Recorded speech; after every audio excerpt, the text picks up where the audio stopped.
This is the FlightScope Mevo Gen 2, and I guarantee you it is going to be one of the most interesting golf products to come out this year. But is it any good? Should you buy it? And should you buy it over this, the more expensive Mevo Plus?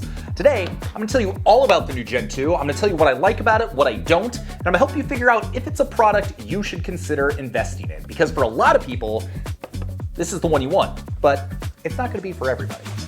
Okay, first let's give a quick history lesson. This little guy right here, this was the original FlightScope Mevo. It didn't have any lateral data. The original app that it used didn't really look that great, but for only $500 when it came out, it would give you pretty accurate numbers for the price in such a tiny little package. But pretty quickly over the last few years, there have been other launch monitors at a similar price point that offer just a whole lot more. So despite the fact it gave you accurate numbers, over the last 2-3 years, I'd say this has kind of been more or less irrelevant. But fortunately for FlightScope, they had this. This is the Mevo Plus. So it does everything that this little guy did, but it does a whole lot more. If you've watched some of my videos, you know that this is my favorite overall launch monitor. When you factor in what you get, the metrics, the accuracy, the simulator capabilities, the versatility, the price, the lack of subscription, all of that put together makes this a product that I absolutely love. So that brings us to today with the new Gen 2. Now, you might notice that it looks a lot more like a Mevo Plus than it does the original Mevo. And in fact, it performs a lot more like the Mevo Plus, and it costs significantly less. All right, so before we jump into all the performance stuff, let's talk first impressions. What was this thing like out of the box? It honestly feels very similar to the Mevo Plus. You will notice the case is actually considerably bigger. So this is the Mevo Plus case, this is the Mevo. So it's about the same height, but it's an extra third longer. And the reason they did that is because they included a spot for the charger. So this comes with a charging brick. One of the things that was really nice to see is we finally got USB-C on a FlightScope product. Welcome to 2025. Really glad to see that. Seemingly minor thing, but that is something that makes both the FlightScope Mevo Plus, the original Mevo, even the X3C, makes it feel a little more dated. So the fact this has USB-C, simple thing, but great to see. I will say, I do wish that it had maybe a slightly smaller case similar to the Mevo Plus. I personally, the charger is great, but I can keep that at home. The battery life on this thing is 6 hours. The battery life is excellent. So I don't necessarily need this thing with me in the case for the most part. That being said, it's not like this thing is huge. It still does fit into most golf bags pretty easily. So I don't think it's gonna be a big deal one way or another for most people.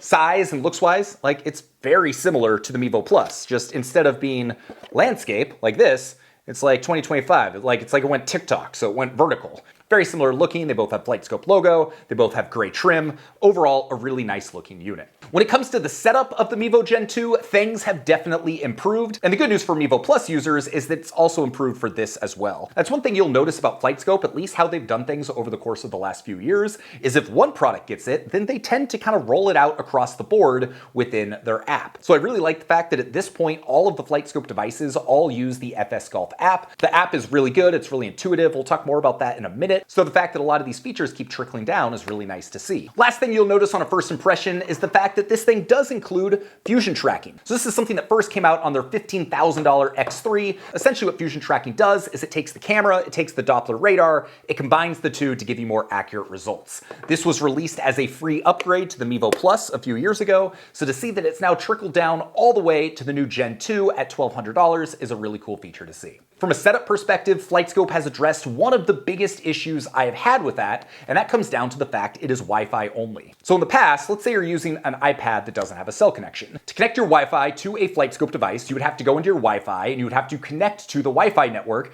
that your device is outputting. The problem with that is, let's say you connect your iPad to your Mevo Plus and you want to go use E6 software, which requires an internet connection. Well, because you're connected to the Wi-Fi of the Mevo Plus, which doesn't have internet, that means you can't use E6, which means you would have to disconnect from the Mevo, reconnect to the internet, download whatever you need, go back, reconnect to the Mevo. It was just a very cumbersome system.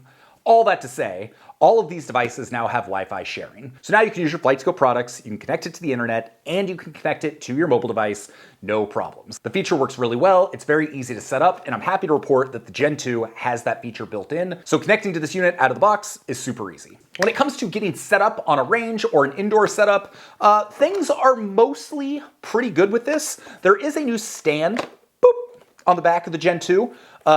Very clean, just kind of pops out like this.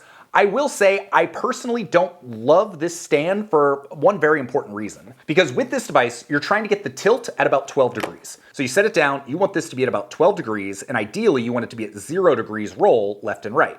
So with the Mevo Plus, with their stand here, you can adjust this stand so that you get the tilt exactly where you want it to be. So with this stand, it just doesn't really give you a whole lot of options for adjustability. So if you don't have a perfect setup behind where you're hitting the ball, it's a little bit trickier to get that tilt and roll exactly where you want it to be. Totally doable. For me, I used the case, I put it in there, that gave me a better flat spot in order to do it and it worked pretty well. But I would have liked to see a stand similar to what they have in the Mevo Plus so that you have a little bit more adjustability. So honestly, when it comes to usability of the Gen 2, I can finish this video in about 20 seconds. The Mevo Gen 2 is almost identical in performance and features to a base Mevo Plus. In retail, it costs $1,100 less. So there you go. Like that's... Video's over. It's great. That's all you need to know, right? Like in some cases, yes, you can go back and watch my Mevo Plus content and everything is going to feel pretty similar because my experience in using this, I've now used it out on the range, I've used it indoors, you're using the exact same app. Like honestly, it feels just like I'm using a Mevo Plus. One thing that is slightly misleading there is price. So base Mevo Plus is $22.99 retail, but usually like 80% of the time you can find it on sale for $18.39. There are then coupon codes which will drop that an additional 5%. Mine is Breaking 80 Plus, you can find that below. That drops it down to $17.47. So that's the price. If you're looking to buy a base Mevo Plus, you should be looking for $17.47. This at $11.99 is still significantly cheaper and does pretty much all of the same things. The downsides are that right now this does not have the Pro package, it does not have impact detection. I have no idea if it's going to in the future, but considering how similar these two units are and the fact they use the same app and everything, it would not surprise me if that's a feature that's rolled out down the line. The other difference is the simulator package that they come with. So both of these come with a subscription-free license to E6. With the Mevo Plus, you get like Pebble Beach, you get the old course, you get some like pretty heavy hitters. With the new Gen 2, you're only getting 8 courses that still have some interesting ones. You've got like the Ocean course at Kiowa, you've got Torrey Pines South and a few others. So it's still like a pretty solid lineup, but you're not getting Pebble Beach and the old course, which are arguably like the two best simulator courses to get. So not gonna be a huge deal for most people, but it is worth noting. Both of these devices do have a ton of integrations if you would like to use other third-party solutions. So if you want to use GS Pro, if you want to use Awesome Golf, if you want to use the Golf Club 2019, if you want to use the Stack system, all of these integrate with no subscription. So that's going to be one of the biggest differentiators between either of these products and a lot of others, is that a lot of others are going to charge a subscription to use a third-party solution. So let's say you want to go out and get a Bushnell LPI. Similar price, I've seen them on sale recently for $1,500. So if you want to use GS Pro, you're gonna have to spend $500 a year on their subscription package, which will unlock the ability to use a third-party software solution. You're then going to have to pay $250 for your GS Pro license. So total, you're looking at $750 a year just to play GS Pro. With this, you just pay the $250 to GS Pro, you have no additional subscription, which is really nice. And the fact you can do this for $1,200, pretty solid deal. There are a few other features of this that are great. I think one of the biggest ones is their tracer technology. So FlightScope is the only launch monitor that can give you a real-time shot tracer, and they've completely overhauled their system. So now it takes like maybe a minute to set up. You basically take your phone, it will scan your hitting area, you make sure it's correct, you then put a ball down, you line up the ball on the screen to the ball on the phone, you turn around, it will put a Mevo Plus or a Mevo Gen 2 on your screen, you line it up with where your radar is, you put it on a tripod behind you, and boom, you hit a ball, and in real time, you'll be able to see the shot tracer along with data metrics that you can then save, you can export, you can share, and it works really well, like impressively well. It used to be you had to have like multiple cameras, it was like super like finicky, and so nobody used it, including myself. But now that it's so easy to set up, it is really one of the differentiating factors to FlightScope software, and I'm really impressed that they've included that with their lower end model. So all of that to say, nearly everything you can do with the Mevo Plus outside of club data and impact detection, which are those extra add-ons that this cannot do, usability is almost identical. Okay, so let's talk real quick about performance and how I look at this and who I think this is for. So overall, like I said, it performs just as well as the Mevo Plus pretty much across the board. I've used it both indoors and outdoors, and both times it performed really, really well. That said, there are some things I have noticed that I think are worth mentioning. So first, you want to make sure if you're using the FlightScope software that you set the ball to be the correct ball that you're using. So for instance, in my testing outside, I had selected range ball, and I was noticing that my carry distances were like 10 yards-ish further than I felt like they should have been. I was like, oh, that's kind of weird. And then I went back to standard ball, and all of a sudden it was like dead on with what I know my carry numbers to be. So then I looked at the balls and I was like, okay, well technically I'm at a range and these aren't like Pro V1s, but they're also not like top flight range ball rocks either. I also noticed something similar indoors. So I had this set up next to a Trackman. In the future, I will do a more direct, in-depth comparison about accuracy, but that's kind of beyond the scope of this video. Just know that for the most part, like it was pretty close. Not as accurate as the Trackman, but perfectly acceptable, especially for a $1,200 product. So I started to hit shots, and again, it seemed like everything was about 10 yards further than what I thought it was going to be, and it was about 10 yards further than what the Trackman was showing. Well, of course, it was set to range balls. I then go down, I change it to RCT balls, which is what I was using. Boom. All of a sudden, everything was, if not dead on, like 7 out of 10 shots were pretty much dead on with what the Trackman said.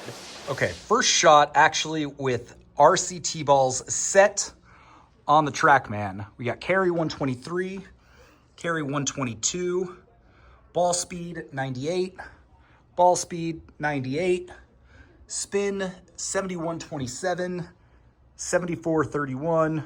So I wasn't getting the best numbers when it was set to practice balls, but you change to RCT and all of a sudden everything's lining up a little bit better. Similar to that, one of the cool features about FlightScope software is you can set the environmental data. So if you know you've got a round in Denver and you're gonna be playing at 5,000 feet above sea level, and you want your practice data and your numbers to reflect what it's going to be like when you're playing there, you can adjust all of that within the app. But for me, I've always kind of had a difficult experience where it's not giving me the actual numbers of what it's actually doing, so I don't tend to use that a whole lot. So you just wanna make sure that when you're looking at accuracy, everything's normalized, everything's set up, because when I've had everything set up properly, I found this to be extremely accurate, both indoors and outdoors. From a chipping and a putting standpoint, I've actually found this to work really well. It did a good job of accurately recognizing putts. The only issue I've had is on really short putts. Like if you're hitting like a 3 or a 4 foot putt, occasionally I had issues where it would not recognize it. Chipping, however, has been rock solid. Both indoors and outdoors for me, it seemed to do a very good job of recognizing chips. So if you're looking for those features specifically to play simulated rounds, I think for the most part, you're going to be happy with it. Again, I don't usually worry about putting on my sim rounds anyway. It's like close counts, I'll do auto putt.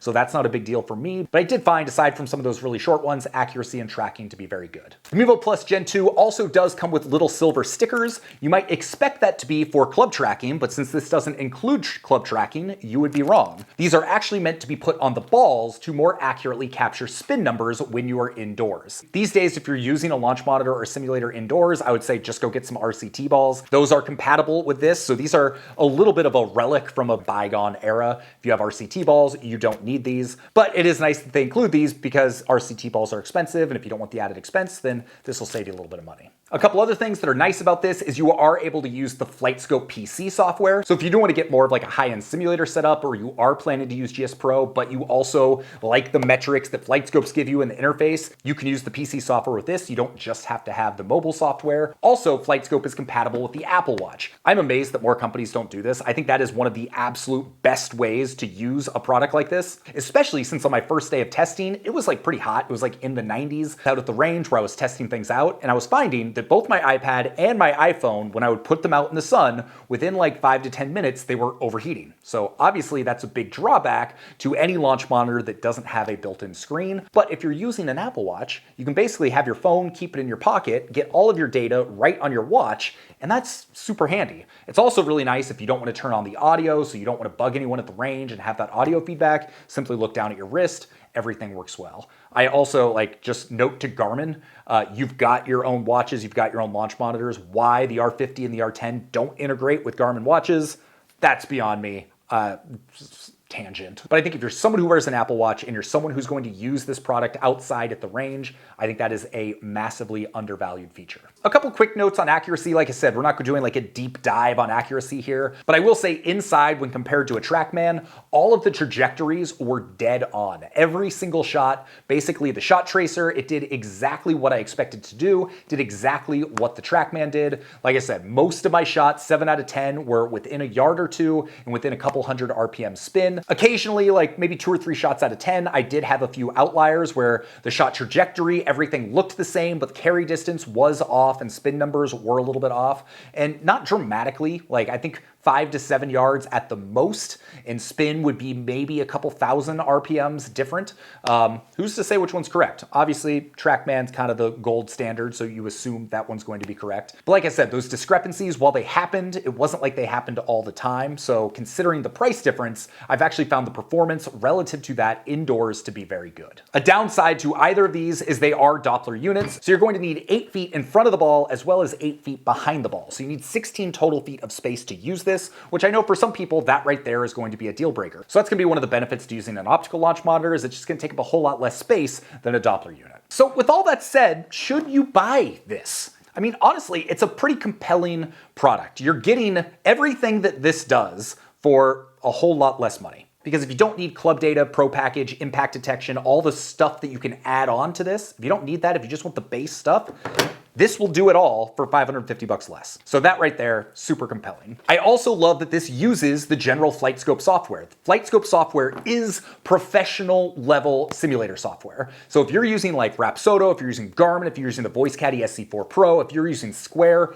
all of those are great products for the right people, but they all feel like consumer level products. With this, with FlightScope, you're getting a professional level launch monitor. You can control your data however you want. You can set data parameters. So if you're trying to get your angle of attack within a certain window, you can set what that window is so that the display will show up either green or red when you're hitting shots. You can group shots, you can customize clubs, you can do all of the things you would like to do with professional software. And the fact you can do that at $1,200 is awesome. That being said, it still does have its drawbacks. This stand, it's not perfect, and it does make setup take a little bit longer with this than it does with some other products. This was another complaint I had about the Mevo Plus, and I feel like that's still here a little bit with the Mevo Gen 2. When comparing it directly to Rapsodo, you can get the MLM2 Pro for starting out at $700. That's quite a bit less. If you do that, there is a significant subscription, but just getting in the door is quite a bit cheaper. And I will say, for as much as I prefer the FlightScope software over Rapsodo software, Rapsodo does have some cool features. For instance,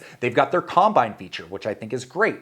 They also have Rapsodo courses, which allows you to play like 42,000 courses in kind of a simulator-light capacity. And honestly, that works really well. You can do the same thing with the Garmin R10 with Home T Hero. FlightScope doesn't really have anything like that. Yes, you do get the free E6 simulator solutions, but that's definitely kind of a different beast, and those other products also come with E6. So if you're really just looking for casual simulator golf, some of those other products might be a better fit. I didn't even mention Square, which for $700 and no subscription, you are getting simulator features and an optical launch monitor indoors. Like, that's a pretty killer value. This, more flexible, more professional, I think generally speaking, more features. But if you're specifically looking for a lower priced indoor simulator and you care more about sim than practice, then one of those options might be a better fit. If you're weighing the difference between this and the Mevo Plus directly, also kind of a tough decision. I don't know what's going to happen in the future. Based on what they've done in the past, it wouldn't surprise me if we see impact detection and the Pro package and some of the features in the Mevo Plus get rolled out to this, but I have no idea if that's going to happen or not. So if you're thinking about buying a base level Mevo Plus, you get to decide, do I want to roll the dice, pretty much get everything I need this, but maybe not have the ability to upgrade later on? Or if you're thinking, you know what, I do want impact detection, I want Pro package, I want club data, I want all of that stuff, then it's probably still worth going out and buying the Mevo Plus. It is still my favorite overall for a reason. But when you factor in the price and everything this can do, all of a sudden we've got another contender that I think is going to give the Mevo Plus a run for its money. So with all of that said, I am very excited about the future of FlightScope and the future of this product. I think there's a whole lot they can do with it. They're making professional level tools and professional level sim software available at a much less expensive price, and I love to see that. I think at this point, most of the products in that price range feel more consumer level. This gives you a more professional experience, even if you don't have that club club data, that impact detection, the stuff that the Mevo Plus has. But honestly, most casual golfers, you don't need all that stuff anyway. So what you're getting here in this package for $1,200 is pretty awesome. So yeah, launch monitor space just got more crowded, just got more complicated, more decisions. What do you do?